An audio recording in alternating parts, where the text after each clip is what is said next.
తిరుపతి జిల్లా చంద్రగిరి నియోజకవర్గం పాకాల మండలంలో ఘనంగా 78వ స్వాతంత్ర దినోత్సవ వేడుకలను ప్రభుత్వ చర్చ్ మసీదుల వద్ద ప్రైవేట్ కార్యాలయాల్లో ఘనంగా నిర్వహించి జాతీయ జెండాను ఆవిష్కరించారు.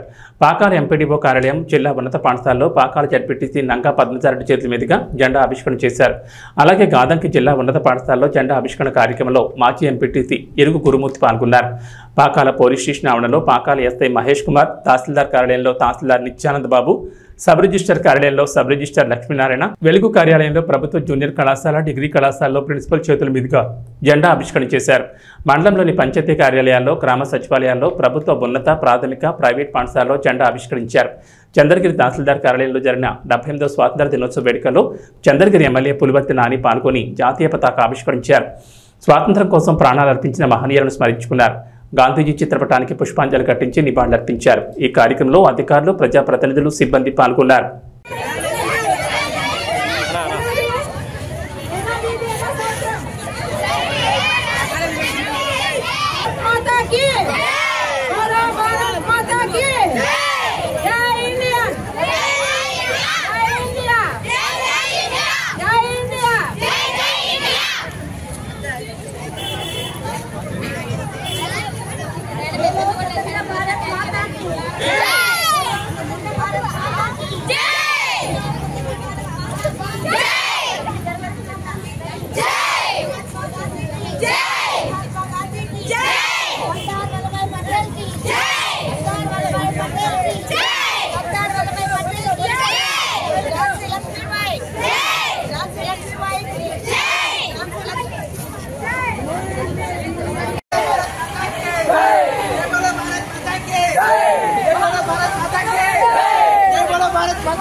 స్వేచ్ఛాయుత వాతావరణంలో నిర్భయంగా జరుపుకుంటున్నామంటే దాని కారణం మీకు తెలుసు.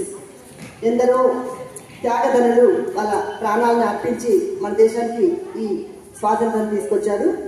మరి అంబేద్కర్ గారు కూడా నిబద్ధతతో, ఒక క్రమశిక్షణతో రాజ్యాంగాన్ని రూపొందించి మనం స్వేచ్ఛా వాయువులు పీల్చుకునే విధంగా మనకు ఆయన రక్షణ కల్పించారు.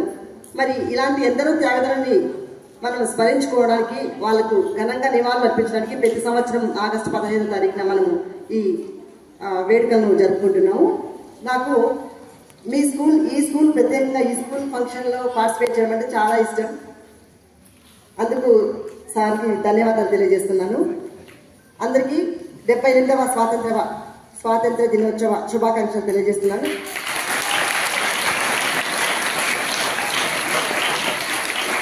మార్నింగ్ నుంచి 4-5 ప్రోగ్రామ్స్లో పార్టిసిపేట్ చేసి ఇక్కడికి వచ్చాను. ఇక్కడున్న సాటిస్ఫాక్షన్ నాకు ఇంకెక్కడ దొరకదు.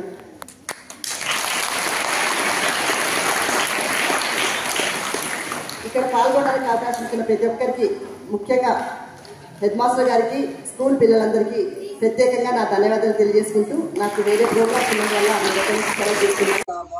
బాగా ప్రబలే జనాలను ఉత్తేజపరిచి బ్రిటిష్ వాళ్ళకి భయం పుట్టే విధంగా అందరూ పోరాడినారు. తర్వాత 1946లో రాజ్యాంగ సభ ఏర్పాటు చేసి, రాజ్యాంగ సభకు డాక్టర్ రాజేంద్ర ప్రసాద్ గారిని అతిథిగా చేసి డాక్టర్ బిఆర్ అంబేద్కర్ గారిని మన పైసలు చదివి కలెక్టర్ కానీ పోయేదానికి కూడా ఫీజు రియంబర్స్మెంట్ చదువుకోలేని పుస్తకంలో ఉండే వాళ్ళకి కూడా ఫీజు రియంబర్స్మెంట్ ఏర్పాటు చేసి మేము ఉన్నతమైన గవర్నమెంట్ ఎంతో వ్యవహరిస్తూ ఉంది. తర్వాత వైద్యపరంగా చూస్తే అందరికీ ప్రతి ఒక్కరూ హాస్పిటల్లో ఏదైనా అనారోగ్యం పాలైతే హాస్పిటల్ చూపించడానికి పరిస్థితి లేకుండా ఉంటే ప్రభుత్వం వారు ఆరోగ్యశ్రీ కార్డు ఏర్పాటు చేసి మన హాస్పిటల్లో 10 లక్షలు 7 లక్షలు కానీ మనం ఫ్రీగా చూసుకునే ఏర్పాటు వెసులుబాటు కల్పించేది. ఈ విధంగా ప్రాణ నష్టం కూడా జరగకుండా ప్రభుత్వం కాపాడుతూ ఉంది. ఒకవేళ మనకు ఏదైనా మన ఇంట్లో పేషెంట్ కడుపులో పోయి తాగలేకనో లేదా గర్భిణీ స్త్రీని ప్రసవించలేకనో